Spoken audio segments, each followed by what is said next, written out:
এসে চতুর্দিক থেকে ঘিরে ফেলেছেন সাইবা রাদিয়াল্লাহু তাআলাকে। তাদের ধারণা এই নারী স্যার এই নারী আমার কেনা থেকে এলো, একই সবাইকে ধরাশায়ী করে ফেলতেছে, কিন্তু আগে ধরা দরকার এই মনে করে সাইবা রাদিয়াল্লাহু তাআলাকে ঘিরে ফেললো। চতুর্দিক থেকে আঘাত করা হচ্ছে, ক্ষতবিক্ষত করার জন্য তারা আঘাত হানতেছে।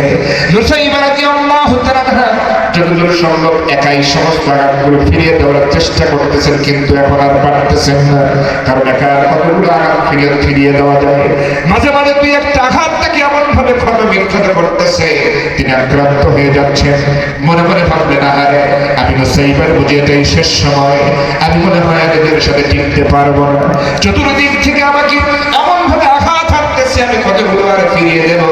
মনে হয় যে আঘাতগুলো লাগতেছে একটু পরে আমার জীবন প্রাণ শেষ হয়ে যাবে, আমি মনে হয় আর দুনিয়াতে বেঁচে থাকবো না।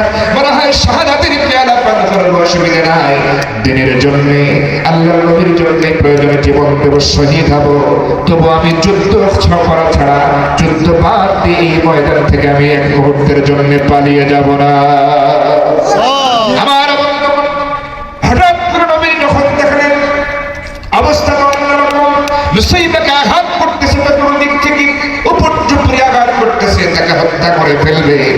নবীজি দেরি না করে তার খোলের উপর ভর দিয়ে ওই অবস্থায় শুধু দুই হাতটা মেলালেন, আসমানের দিকে একটু তাকানোর চেষ্টা করলেন আর দোয়া করতেছেন, রব্বুল আলামিন আমি তোমার নবী, আমি তোমার রাসূল, এই মুমূর্ষ অবস্থায় আহত অবস্থায় পড়ে আছি। জ্ঞান যখন ফিরেছে, এমন ওই মতো অবস্থায় আমার দান পর্যন্ত তারা শহীদ করেছে, গোটা শরীর আমার রক্তাক্ত। এই অবস্থায় নুসাইবার যে দৃশ্য আমি দেখতেছি, আয় রব্বুল আলামিন নুসাইবা যখন ইসলামের জন্য যে অবদান রেখেছে, দ্বীনের পক্ষে যে তরবারি ধারণ করে লড়াই করে গেছে, আমি নবী খুব খুশি হয়ে গেছি।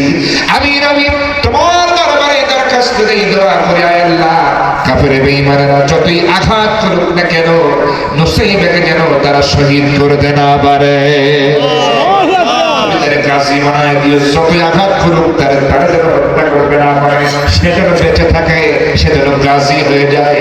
আমি তোমার কাছে দোয়া করি, ও আল্লাহ আমি নবী আরো দোয়া করি, যখনই নুসাইবার স্বাভাবিক মওত হয়ে যাবে, কিয়ামতের ময়দানে হাসর নাসর যখন হবে, এই সময় এই নারী সাহাবী নুসাইবা এবং তার পরিবার সহ আমি রাসূলের সাথে এক জান্নাতে থাকার তৌফিক দান করে দিও।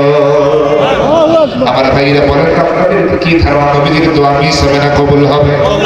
সবাই বলেন কবুল হবে, মানে কবুল হয়ে গেছে, সুবহানাল্লাহ। আমার ভাইরা যুদ্ধ যখন শেষ হয়ে গেল, আমার নবীজি বললেন, শহীদদের লাশগুলো এক জায়গায় করো। শহীদের লাশগুলো সবাই এক জায়গায় করছেন। আহারে শহীদের লাশগুলো যখন এক জায়গায় হচ্ছে, সবার চোখে পানি, সবার চোখে কান্না, সবার চোখে পানি। হঠাৎ করে কি থেকে কি হয়ে গেল?